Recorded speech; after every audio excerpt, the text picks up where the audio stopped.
Went to Marawi, I was asked by the media, why are you here? I am here because my soldiers are here, and I came here to die also.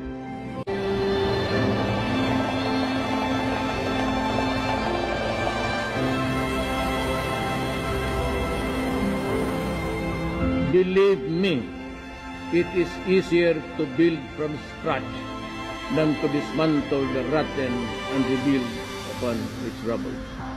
Nevertheless, let us work together and lay a new foundation upon which a better Philippines can be reconstructed. Help me build a better tomorrow. From now on, I will save money for the armed forces of the Philippines. We have lost so much soldiers. And there are thousands already incapacitated to fight.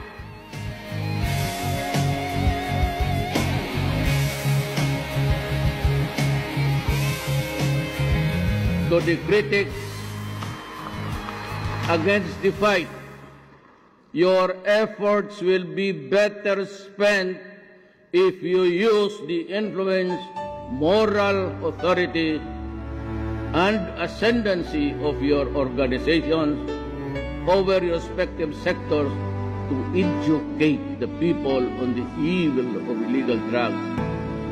Instead of condemning the authorities unjustly, blaming for every killing that bloodies this country. But don't get me wrong, I value human life the way I value mine.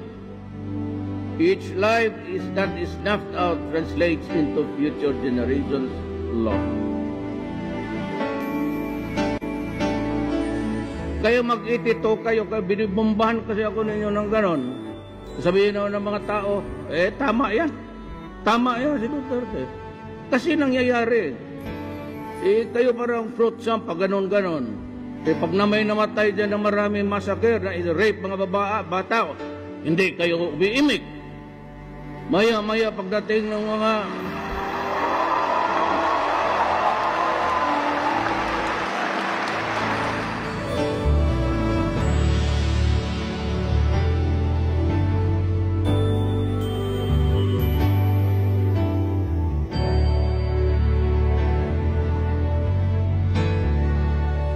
and I really do not know whether, I will not attribute anything, ma'am, sa Supreme Court.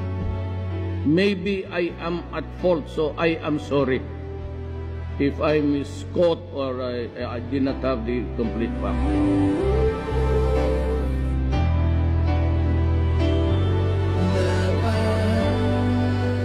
Talagang bully ako, especially to the enemies of the state. Talagang bully ako.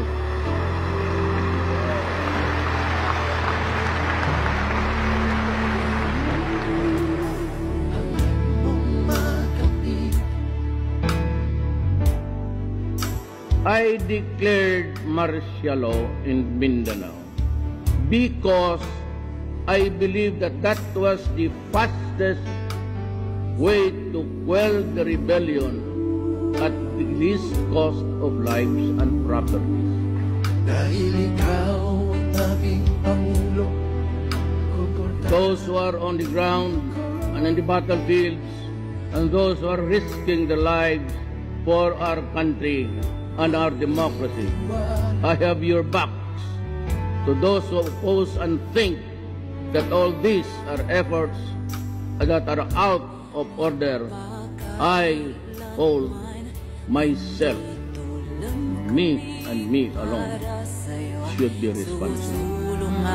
Lalaban kasama mo.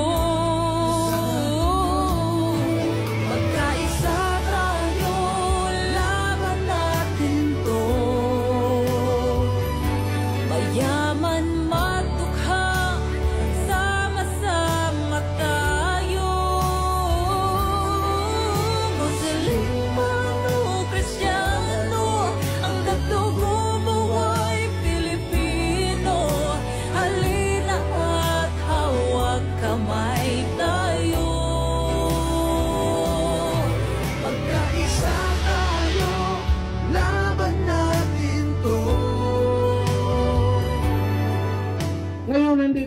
ako may-ari ng pera ng Pilipinas at tao.